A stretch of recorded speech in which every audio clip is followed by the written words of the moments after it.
Hello guys, welcome back to my channel. कैसे हैं आप सभी। तो चलिए आज इस वीडियो में बात करते हैं एक क्वेश्चन के बारे में जो कि आईईएस की प्रीलिम्स में ऑलरेडी आ चुका है। उसको मैं थोड़ा सा एक्सप्लेन करती हूँ, स्टेप बाय स्टेप बताऊंगी, ताकि अगर जिसको नहीं सॉल्व करना आता वो एक एक स्टेप से सीख सके। तो जब आप प्रीलिम्स का एग्ज़ाम देते हो तो उसमें क्या होता है, आपके क्वेश्चंस आते हैं इंजीनियरिंग एप्टीट्यूड के, रीजनिंग के, इंजीनियरिंग मैथमेटिक्स के। तो कईयों को ये प्रॉब्लम होती है कि उन्हें क्वेश्चन ही समझ में नहीं आता। कईयों को प्रॉब्लम होती है क्वेश्चन समझ में आ रहा है बट सॉल्व कैसे करना है, क्या फॉर्मूला लगाना है, ये उनको समझ में नहीं आता है। तो मैं ऐसे क्वेश्चंस की सीरीज़ में वीडियो लेकर आती रहूँगी जो आपको काफ़ी हेल्प करेंगे आईईएस के प्रीलिम्स की तैयारी करने के लिए, स्पेशली इंजीनियरिंग मैथमेटिक्स। आप सोच रहे होंगे कि मैं आपको इंडिविजुअली क्वेश्चन क्यों बता रही हूँ। ये बताने का मेरा एक मकसद है जो कि मैं आपको लास्ट में बताऊंगी। आईईएस की प्रीलिम्स में पेपर 1 में इस तरह के इंजीनियरिंग एप्टीट्यूड और इंजीनियरिंग मैथमेटिक्स इस टाइप के क्वेश्चंस आते हैं। ये वाला जो पर्टिकुलर क्वेश्चन है ये है कंपाउंड इंटरेस्ट के चैप्टर में से, ठीक है।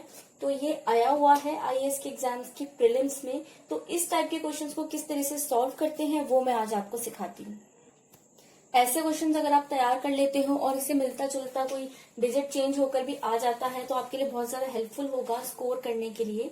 तो ये वाले थोड़े से ना कंसेप्शन होते हैं, कुछ फॉर्मूलाज बेस्ड होते हैं, तो इनको करने के लिए आपको हार्डली 1 से 1.5 मिनट मिलता है करने के लिए, ठीक है। ये आपका टैलेंट है कि आप कितनी देर में कितने क्वेश्चंस को सॉल्व कर सकते हो। मतलब हार्डली आपको प्रीलिम्स में आईईएस के एग्जाम में आपको हार्डली 1 से 1.5 मिनट मिलेगा। 1.5 मिनट भी नहीं, 1 मिनट आपको मिलता है सॉल्व करने के लिए। अगर आप नहीं 1 मिनट से ज्यादा लगाते हो तो ऑब्वियसली आपके जो क्वेश्चन है ना वो छूट सकते हैं, क्योंकि लिमिटेड टाइम होता है। और देखिए पहले मैं आपको समझाती हूँ अच्छी तरीके से क्वेश्चन। तो क्वेश्चन में क्या पूछा है, if the nominal rate of interest is 12% and is compounded quarterly. Compounded का मतलब है दिया गया क्वार्टरली। क्वार्टरली का यहाँ पर क्या मतलब है, देखिए जो आधा क्वेश्चन है ना वो इसी वर्ड से सॉल्व हो जाता है। आपको ये डिजिट निकालनी आनी चाहिए। क्वार्टरली का मतलब है जनवरी, फरवरी, मार्च, अप्रैल, मई, जून, जुलाई, अगस्त, सितंबर, अक्टूबर, नवंबर, दिसंबर। क्वार्टरली का मतलब है 4 पार्ट्स में इसको डिवाइड कर लीजिए, 1 2 3 4। क्वार्टरली का मतलब है साल में 4 बार, यानी कि 3-3 हिस्से में। ये 1 क्वार्टर हो गया, ये 2 क्वार्टर हो गया, ये 3 क्वार्टर हो गया और ये 4 क्वार्टर हो गया। तो ये जो क्वार्टरली है ना, तो इसको हम इसकी वैल्यू लिखते हैं 4। उसके बाद है the effective rate of interest per annum will be nearly, यानी कि आपको निकालना है रेट ऑफ इंटरेस्ट जो आप हर साल पे करते हो, ठीक है। तो 4 ऑप्शंस होते हैं हमेशा की तरह आपके पास, आपको कोई एक सिलेक्ट करना है इनमें से। तो चलिए स्टार्ट करते हैं। मैं रिकमेंड करूंगी कि जो क्वेश्चन है ना वो आप स्क्रीनशॉट लेकर अपने साथ रखें, क्योंकि मैं सिर्फ आंसर बताने वाली हूँ। तो इफेक्टिव एनुअल इंटरेस्ट रेट आपको इस फॉर्मूले से निकालना है, जो कि है big bracket small bracket 1 plus small I divided by c bracket close small bracket close, और पावर में उसके सी आएगा -1, ठीक है, फिर ब्रैकेट क्लोज। ये है इफेक्टिव एनुअल इंटरेस्ट रेट। इसमें आपको ना सिर्फ 2 चीजें पता होनी चाहिए। देखिए 1 की तो वैल्यू 1 ही रहेगी, हमें पता होना चाहिए सिर्फ आई और सी, ठीक है। इन दोनों की वैल्यूज अगर हमें पता चल जाती हैं तो हम ये वाला जो क्वेश्चन है वो सॉल्व कर सकते हैं। अब आई क्या होता है, nominal interest rate per year. C is equal to number of time compound in year, ठीक है। जब भी आपको effective annual rate interest rate निकालना है, आपको ये वाला फॉर्मूला निकालना है, और इसके लिए आपको आई और सी की वैल्यू पता होनी चाहिए। बाकी सब कुछ इस फॉर्मूले में है, यानी कि 1 की वैल्यू है वो तो 1 ही रहने वाली है। तो चलिए इसको स्टार्ट करते हैं, ठीक है। सबसे पहले आई और सी की वैल्यू को निकालेंगे कैसे। इन दोनों की ही वैल्यूज क्वेश्चन में गिवन है ऑलरेडी, ठीक है। इंटरेस्ट यानी कि आई आपको क्वेश्चन में दिया गया था 12%। कितना इंटरेस्ट दिया गया था, 12%। सी की वैल्यू बहुत ईजी है, ऑलरेडी क्वेश्चन में गिवन थी, number of time compound in a year, यानी कि 4। हमने क्वार्टरली बोला था ना, क्वार्टरली का मतलब होता है 4 पार्ट्स में डिवाइडेड, ठीक है। तो जो कंपाउंड इन अ ईयर है ना, यानी कि कितनी बार किया गया, नंबर ऑफ टाइम्स, तो 4 टाइम्स किया गया। तो इन दोनों की ही वैल्यूज हमें मिल गई हैं, बस इसको हमें फॉर्मूले में पुट कर देना है। सिंपली हमें ये वाला फॉर्मूला एज इट इज उतारना है और उसके बाद ये जो वैल्यूज है ना, आई की जगह पे 12 लिख देना है 12% और सी की जगह पे लिख देना है 4। अब मैं बेसिकली सिखाती हूँ इस इक्वेशन को सॉल्व करना, ठीक है। ये जो फॉर्मूला है इसको स्टेप बाय स्टेप कैसे सॉल्व करते हैं। सिंपली देखिए 1 + 12% डिवाइडेड बाय 4, ठीक है। यहाँ पर भी पावर में 4 आ जाएगा -1, ठीक है। ये वाला मैंने आई और सी की वैल्यू पुट कर दी है, ठीक है, और कुछ भी नहीं करा है। सबसे पहले ये जो परसेंट है ना, परसेंट का मतलब होता है 100, तो परसेंट को हटाकर मैं डिवाइड में 100 लिख दूंगी।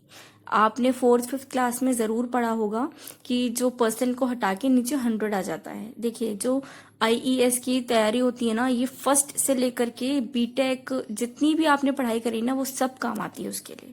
तो मेक श्योर कि आपको सब कुछ याद हो। ये आपने डिप्लोमा में पढ़ा है, बीटेक में पढ़ा है, किसी में भी पढ़ा है, वो आपको स्कूल वाला जो मैथमेटिक्स है वो भी याद होना चाहिए। तो इसको मैं कैंसिल करके वैल्यू मैंने निकाल दी है 3 डिवाइडेड बाय 100, ठीक है। तो मैं यहाँ पर सीधा ही लिख देती हूँ और इसको सॉल्व करके मैंने लिख दिया है 3 डिवाइडेड बाय 100, ठीक है। अब क्या करना है हमें, अब हमें लेना है इसका एलसीएम, जो कि हमें स्कूल में सिखाया गया था, ठीक है। तो यहाँ पर 1 है, डिवाइडेड बाय कुछ भी नहीं है, तो यहाँ पर मैं 1 लिख दूंगी और इसका ले लूंगी एलसीएम। एलसीएम में कैसे लिखना है, 100 × 100, तो ये जो 100 है इनको 1 से मल्टीप्लाई करेंगे तो आ जाएगा 100 प्लस 100 1 × 100, और ये वाला जो 1 है ना, इसको 3 से मल्टीप्लाई करेंगे, 1 3 × 3, तो ये हो जाएगा 100 प्लस 3 डिवाइडेड बाय 100। एलसीएम लेके ये आंसर आया। अब इसको सॉल्व करेंगे, कैसे हो जाएगा 103 डिवाइडेड बाय 100। सिंपल हमने इसको 100 से 3 से प्लस किया है और बाकी की जो टर्म है वो एज इट इज लिख दी है, पावर में 4 -1। अब हमें क्या करना है, इसको सॉल्व करना है 103 डिवाइडेड बाय 100, ठीक है। तो इसको हम डिवाइड करेंगे ना जब 103, तो आंसर आएगा 1.03। ये आंसर कैसे आया है, 103 डिवाइडेड बाय 100 करा है हमने ये जो पावर में 4 था ना, इसका यूज नहीं किया है अभी। हमने सिर्फ 103 सिंपली कैलकुलेटर में या वैसे भी 103 डिवाइडेड बाय 100, तो आपका आंसर आ जाएगा 1.03, ठीक है। ये यहाँ तक सॉल्व हो गया। उसके बाद एज इट इज आ जाएगा पावर 4 -1। अब हमें सबसे लास्ट में ये पावर सॉल्व करनी है और -1 सॉल्व करना है।